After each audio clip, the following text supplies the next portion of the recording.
Klarifikasi viral NMAX kebanjiran diobral 15 juta di Medan. Sales Yamaha sebut itu oknum, tak ada surat-surat. Tengah beredar video yang memperlihatkan penjualan motor Yamaha NMAX bekas banjir seharga 15 juta rupiah di kota Medan, Sumatera Utara. Video tersebut viral usai diunggah oleh akun TikTok Adinda, Dinda574 hingga diunggah ulang oleh akun Instagram Medan Chat. Kini di unggahan terbaru Medan Chat, salah satu sales Yamaha angkat bicara terkait hal tersebut. Dalam video tersebut, wanita yang mengaku sales Yamaha itu menerangkan bahwa tindakan tersebut dilakukan oleh para oknum. Ia mengatakan bahwa sebelumnya pihak Yamaha sudah melakukan pengumuman terkait motor-motor NMAX yang terendam banjir tersebut.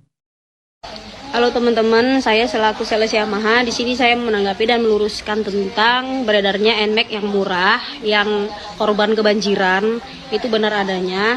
Tetapi itu adalah di luar tanggung jawab dari pihak Yamaha. Karena dari pihak Yamaha sudah membuat announcement bahwa